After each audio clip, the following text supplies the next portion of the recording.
Hello everyone on the internet and thanks for tuning in. I'm RyuKiva of RyuKiva Toku.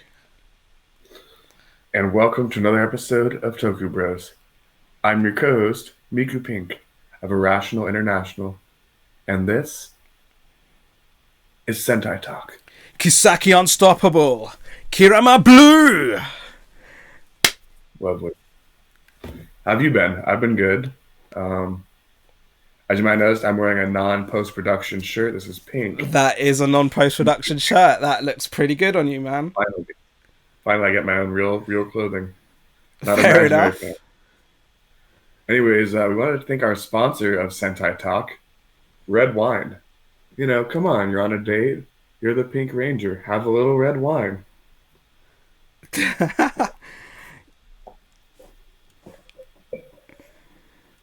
So how you doing, man? Great. The United States is a little on edge, but honestly, Kiramager has been a great escape. Sure. Yeah. I loved this episode. But first, before we talk about it, let's talk about the former president of Toei. I would love to talk about the former president of Toei. Thank you very much, Mikupink. So I'd like to begin with a tribute to Yusuke Okada, former president and chairman of Toei. He died age 71 just over a week ago.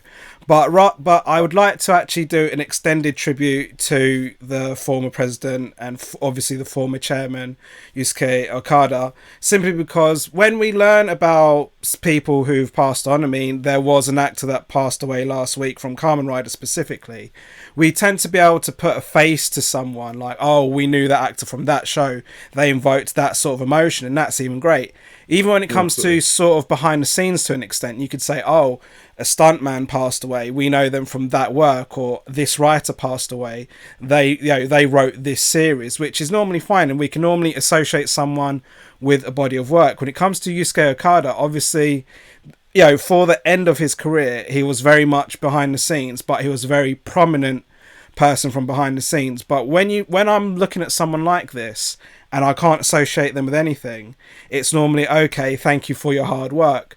But even the small blurbs that people, all the blogs that were writing about Yusuke Okada, they were quite gripping, and they kind of led to little bits of information, which, again, in a blog, as much as someone can write as much as they can, it's normally a case of, they don't cover it in full. But I've decided to actually look into Yusuke Okada and all those little bits that the blogs had covered. So Yusuke Okada, who was he? I mean, at the end of his career, he was obviously chairman. He was president. I think I kept saying vice president. He was president of Toei right up until around about 2014. And but what was his career? I mean, the guy he wasn't was his father, Shigeru Okada. So the Okada family were in this industry for some time. Shigeru Okada was someone who started off as heads of studio for Toei in various studios, namely Kyoto and Tokyo, before becoming the president himself. But Yusuke Okada started off as a young actor. He actually did not use his family fame to climb the ranks. He started off as a very unknown actor, starring in a Nippon television network show. I believe it was the lead role. But ironically, even though I don't know if Okada's a common surname, but no one associated him with his father. He worked very hard, and even at a point where he went over to the rival studio of Toei called Toho. Now, Whoa. When I look at... this is it. So he was really about his own man. Now, the ironic thing about this guy is I compare it to a series from Sentai called Time Ranger. Have you seen Time Ranger? Yeah.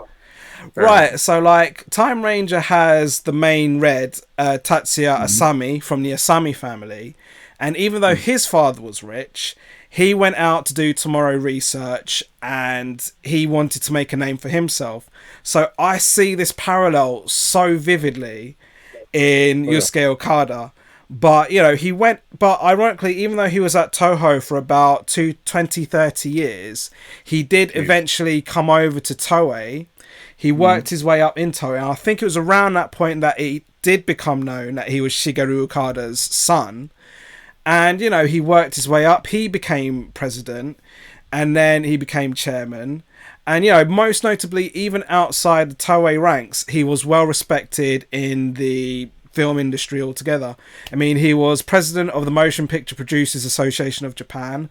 And, like, even starting this year, he became the honorary chairman of the Japan Academy, which is by no means a shallow feat. Yeah.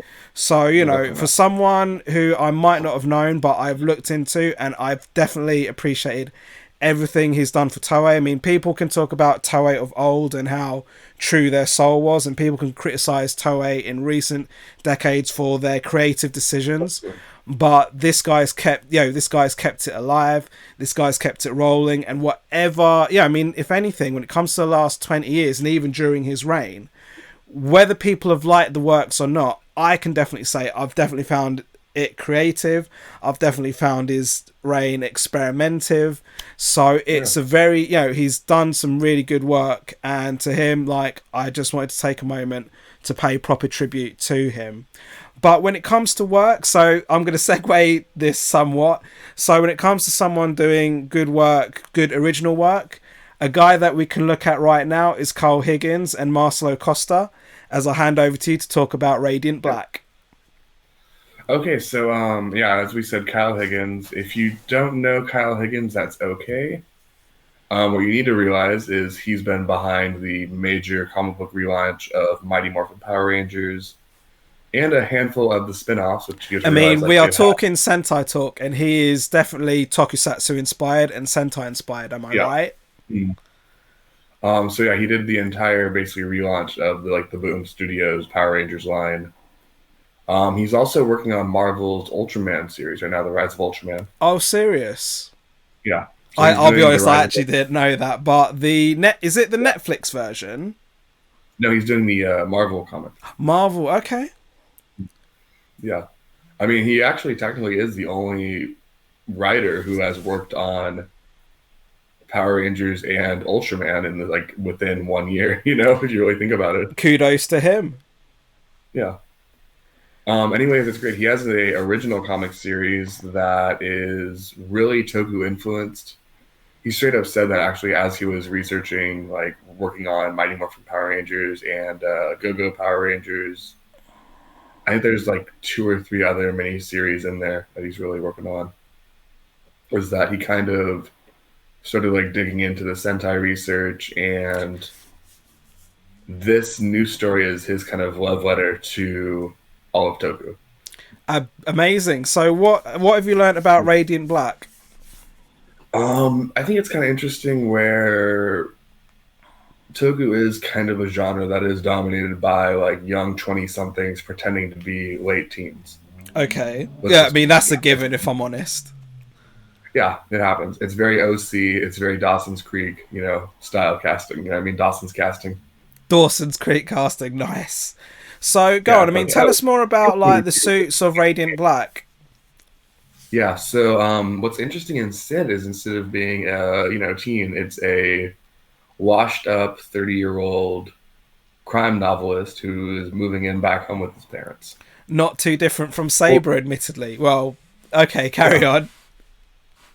I think it is definitely kind of cool seeing another writer who is a Toku hero. But the Radiant Black character, it's kind of cool, is that all of his powers kind of come from black holes and manipulating gravity. Seems to be one of his major powers. I've only seen a few pages, to be honest, which I'm glad enough to see a few pages in here and there. I mean, yeah, but, I've also seen those preview comic book scans, and yes, they do. It does actually look quite cool. Do we know when the release date for Radiant Black is? It should be February 2021, but boom. I mean, right now, boom. Sorry, we don't know, honestly, with the way that shipping dates are right now. It might take a few months. It might even be a little earlier, but probably not. Of course, anyone who's fans of the comic book world will know that The Last Ronin has had so many delays this year. So hopefully Radiant Black will stay on schedule. Is there any last notes we need on Radiant Black? Speaking of scheduling, it's weird. If Kevin Smith makes a movie, that movie comes out 1 year later. Okay. If Kevin Smith makes a comic book, it takes him 4 years. Whew. Well, to be fair, Yeah. like again, I mentioned the last Ronin already. That took well over 30 years. So, I mean, like when it comes to Kevin Smith, I do respect his work. And again, if he's not got that pressure that studios normally put on people to release stuff, then all to it. So I'm going to move on. I'm going to talk. Actually, I met him once. That's good to talk about today. Kevin Smith. Well, as soon as he does tokusatsu, I'll be more than happy to let you talk about him. Just come DM me for a Kevin Smith story. Go for it. I would approve that 100%. So trying to move on, I wish to talk tokusatsu locations. So we've got some famous check you out. We've got some famous tokusatsu locations that go on not just around Tokyo but all of Japan. But unfortunately for the tokusatsu industry, one very famous tokusatsu location is being demolished either late this year or early next year. Say that again? The train station? No. So basically I'm going to talk about a location called Harumi Wharf. So Harumi Wharf is a harbour just off of just off of Tokyo Central.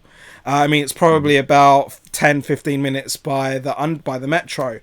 And Harumi Wharf is basically, I'm not even sure if it's a man-made island, but it's basically two strips of land on the harbour that basically receives all the imports for Japan.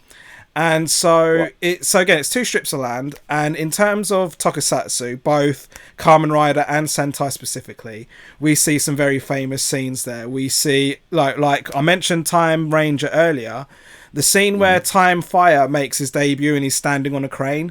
That was Harumi Wharf. And then even today, no, not today. I'll say a few episodes ago, like you see like the patterned pavements. That is also Harumi Wharf. But the part that's actually being demolished and is very famous from Samurai Sentai Shinkenger are those patterned stairs. So this part of Harumi Wharf is known as the Harumi Terminal, which I did get to see when I went to Japan mid last year. And so they are basically demolishing the Harumi Terminal, which is very sad because it's the iconic scene where we'd normally see the Shinkengers transform. So, for me, like, again, 18 months ago, I got to see where the base of Kamen Rider Double was. That was demolished about 6 months after I went and saw it. And so, sometime soon, Harumi Terminal is being demolished. So, Harumi Terminal, thank you for being such an iconic scene for tokusatsu, full stop. But let's go on to Kiramager. Just before we start talking about episode 32, a couple of audio CD releases that they are doing. So, firstly, the character album. Now, I know I tried talking to you about this in previous weeks, but previous episodes we would see the end credits being switched with a character song, like a specific character would sing a specific song. So they have now compiled that into an album and they are releasing it, I believe, next month, so into December. I'm not quoting any prices. This isn't my channel. This isn't my channel. I won't start quoting prices. But the character album is going to be out next month. And then early next year, they are doing what's known as a drama CD. Now, do you know what a drama CD is? Like an audio drama or audio drama, yes, well done. So basically, I will be honest, I'm pretty sure they stopped doing these a long time ago because I've not seen any details of any previous Sentai, like recent previous Sentai releasing these. But the only one I know I have is Gower Ranger, which was a very bizarre one because it had Gower Panda in it. But this drama CD that they are going to be releasing early next year is, again, it's all Kiramager. It's without spoiling it too much, it's basically, there was an episode a few weeks ago where the Kiramagers and the Kirama Stones switch bodies. So basically they've got all the character actors back, but they are basically going to be pretending to be the Kirama Stones, which is going to be quite interesting. And obviously lots of stuff happens in this drama CD, which I won't spoil, but again, that is going to be released in early 2021. So let's get on to go on. Is it going to take place like after the end of the series, or is it going to be That's like what I didn't get, because obviously when I say beginning of next year, we're obviously going to be expecting Zenkaiger. And again, like, we're not talking Zenkaiger news today simply because there's been so many rumors about how it's going to be a 45th anniversary tribute. And again, it's right? all about all the different toys that have been released. So that has actually been released. That information has been released as rumors, but we should be getting confirmation on those in the next month, which we will definitely be talking about. But when it comes to this when it comes to this drama CD, as far as Mhm. I've read, it is actually the actual story takes place after the series. But yet, Oh, okay. from what I gather, they are releasing it around the time the series ends anyway. So that's Okay. quite. So it'll be interesting to see what they come up with for this drama CD. So, should we talk episode 32? We should. Do you feel like Kiramager might be the real 45th anniversary series? I mean, I've had this discussion with Dragon Zero on enough times, and even though it's technically the 45th team, it's still only the 44th season. So right. But the first season to be delayed. I guess I technically, though, they've done delays so many times, because like I remember when Time Ranger debuted in January, you then had like most of the zeros start in mid-February, and Mhm. then I believe I can't remember if it was Ryu Soldier or Kiramager then started around March. So Mhm. they're always delaying it. I mean, I won't be surprised if it starts debuting in April at some point. It's one of those things, I guess. Yeah. So let's get on to talking about episode 32. Did you want to start with any thoughts? Um, I think it's really just very cool to see a like very I'm sorry, a Sentai episode focused on one actor who is a woman who is over the age of 20. Let's be It's honest. been a while. It's been a while. I'll give it that. I'm not trying to like call out the industry as a whole, but you know what? This episode does a great job of that. I mean, you obviously make so many jokes about the whole wine references. I mean, so Yeah. like we all see the opening scene where they're enjoying their dinner. I mean, you see them sipping wine, so I will say at least they're cutting Kirama a break. But to start Right. with the first few scenes, like I felt this episode was definitely cleverly written. If I Oh yeah. wasn't laughing at the comedy, I was actually taken aback by the dramatics. Though ironically, I will say that the plot twists were a bit predictable in my opinion. Mhm. I mean, to start with the first few scenes, I like the excitement of the team around Sayo's date, but it was clear Yeah. that this guy wasn't interested in romance, and again, that's my opinion. The suspense itself was Um, funny, but doesn't teach any good lessons about confidence when the so I stereotype. mean, this is an episode meant for, this is meant for that like attractive babysitter who is being forced to watch Sentai to help take care of some kids. I'm not, And she's just possibly maybe, because they're obviously all hanging around in the base, right? I mean, right, yeah. like, but when it comes to like teaching that lesson in confidence, when you see this guy just bumbling at the dinner table, it doesn't Yeah. teach any good lessons in confidence. When you got the stereotype of Japanese men are just too shy around women. So all Mhm. this like talk of it setting the mood and being like a cute panda certainly wouldn't work with Western women who expect confidence as standard. Am I right? Um, Actually, no. I dated a woman who would tell me I was an adorable sleepy panda when I was asleep, and she would just kind of like watch me very Well, uncomfortably. that's I'm not fair gonna go into enough. detail. I mean, if you like dating the women that prefer shy guys, that's up to you. But I will say, when I'm I'm out saying there, because I'm more of the extrovert, when I'm out there, women expect confidence from their men. Full stop. I mean, the monster of the week. Now, I know you want to talk about the like the various monsters that appeared in around the large buildings, but the monster of the week here, the riddle monster, was definitely a done cliche. But I still had fun Yeah. with this, and it was funny seeing the team rally together about this with such a funny outcome. As Mhm. brief as some of those fight scenes were, it didn't escape me that the overdubbing of the armor scenes were done by different voice actors, which is a bit bizarre. So I don't know how that's cutting costs, but it is what it is, right? Mhm. Well, you said the armor scenes with Yeah, like I think it was all the Rangers without Pink when Pink was in the Oh yeah. underground bunker. Like those voice actors were not our characters. They were not our main actors. Definitely not. I Because Kirima Blue did not sound like Kirima Blue.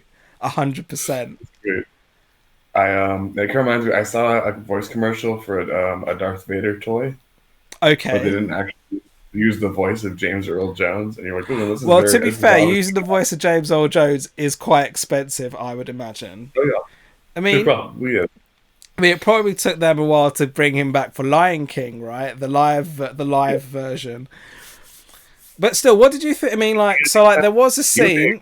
So like, I so keep it mentor. on to episode 32. Like, there was a scene where Gaza brought about three, massive kaiju. What I can't remember what they look like. I'm pretty sure those are recycled as well, though, because obviously they like to recycle. But what did you think Yeah. of what they looked like? Because it was definitely a good So CGI scene to me. my favorite out of the group, my favorite was definitely the tank one. The tank was iconic. Yeah, I think the tank kaiju felt very much like it was kind of like, hey, here's your early 2000s like shoujo love story, and then here is your like Showa Because to be Super fair, I 70s. didn't get to, I didn't, like I saw them. I'm like, wow, because it was an amazing CGI scene with obviously the Yeah. actors green screened in. But then, Mhm. like there was no, they didn't incorporate the Riddle monster, which I'm just like, why Mhm. haven't you done that? I mean, because he had some really fun scenes here. I mean, It was but fun, but I think maybe the Riddle Monster wouldn't what makes a fun kaijin, but like not the best kaiju. fair. I actually Yeah, do agree with you to just, some extent. just like That's fair it was just enough. like a 3 story tall monster, and he's like, "Hey, do you like Jeopardy? Let's play Jeopardy." R.I.P. Alex Trebek. But still, Yeah. Oh I my gosh, mean, no, to bro. actually get back I to did see Kira it Major first time. 32, though, the most I loved about the drama is that as much as the science guy was acting Yeah. sus from the off, it just seems so daft that a man of intelligence could have been duped in such a way by O'Donnor, who's actually taken a little Yeah. bit of a back step in this episode. I mean, he was Mhm. expecting the villain to honour their promise, which I think's a very done cliche. And as fun as it was seeing Sayo-chan talk fictional jargon, the plot of Yodonna, as random as it was, really did set Uh, the mood for the final stretch of Kira Major. I mean, I did feel Actually, that. Go on. so it wasn't all jargon. I actually looked up. So Stanford has You a really fact big, checked. You fact checked yeah. then. Okay, So go on. I think it's the Rosenberg Lab. I want to double check. If not, let us know in the comments. Call out my bullshit. Anyways, the Rosenberg Lab is an actual lab at Stanford that has a lot of studies into genetic issues, but mostly You from fact the checked this. You didn't theoretical. tell me this. All right. I was like, I wonder if she's really telling the truth. And the thing is, they I don't didn't know. I just, mention. I just thought it was jargon. To be fair, because I'm just like, right, because she's at the computer, she's tapping away. But still, Um, like, I tried to Google what she was talking about. I dread to And, think. But to move, but big I will problem. say, as amazing as that is, Yeah. the one thing I did feel for the guy is that he must have had such a lot of regrets because guys make mistakes, right? Okay.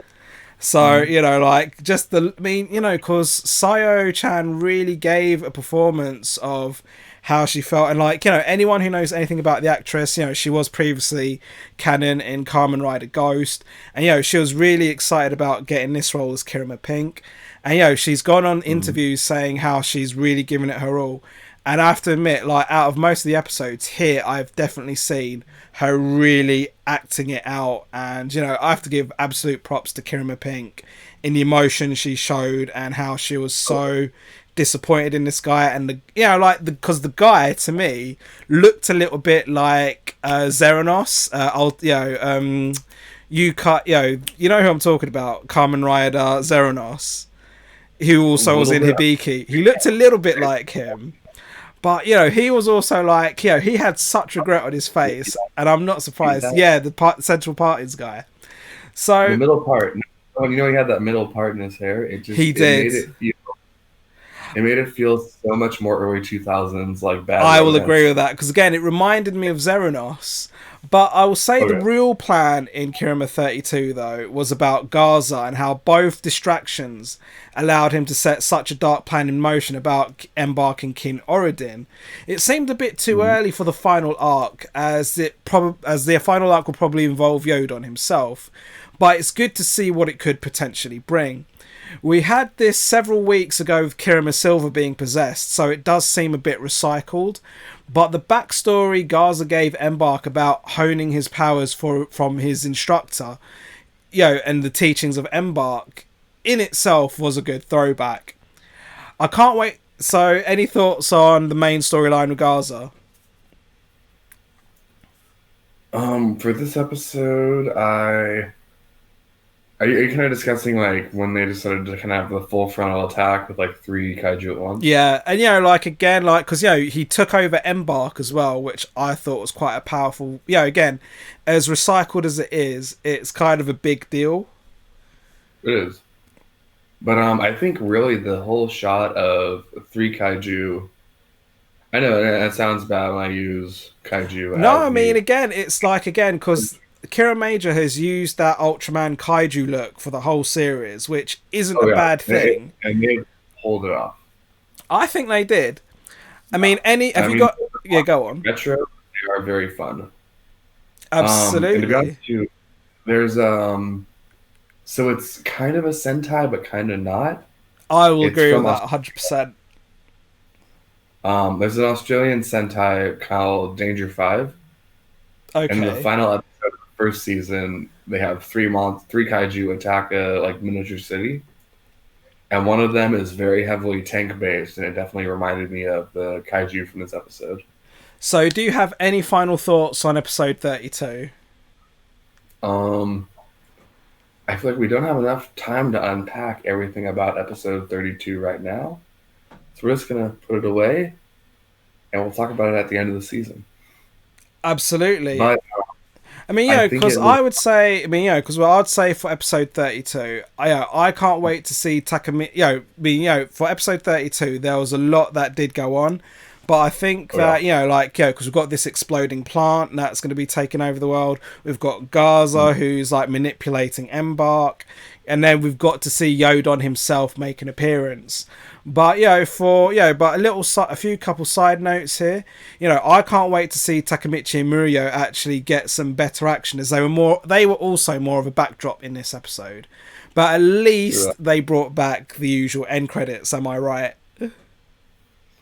I like the end credits, but I had more fun with the different end credits every now and then. I think Well, I mean, they've clearly not. Again, we're clearly back to the regular credits. So yeah, no, talking. I I know I kind of came onto this show when we were dealing with the fun credits, Yes. but I kind of fun credits. I miss the fun credits, you know? Well, I mean, I guess you could still have some fun with these credits still. Am I right? Yeah, a little bit, but not quite though. You know what show had the best end credits? Have you seen Joel McHale, the American No. um, comedian? He had a Joel McHale show, and every episode had a new credits song. It was great. Well, I mean, you can't. I mean, when you've got 50 episodes a year, you can't really do a new song every episode. But no, guys, thank you all for watching and tuning in. You can catch us all on the social medias as per usual. I mean, starting off with my boy Mikupink at Irrational International. You can catch him on Facebook, Instagram, and Snapchat, as well as ourselves, the Toku Bros. You can catch us on Facebook, Instagram, Discord, which the links in below, as well as on Reddit and this YouTube channel, and Twitter at Toku Bros 71. But finally, myself, RyuKiva of RyuKiva Toku, I'm on literally all the social medias, as well as my real URL. So do catch me on all of those. Thank you all for tuning in. We hope to see you again next time. And as always, fish through the cam. See you next time.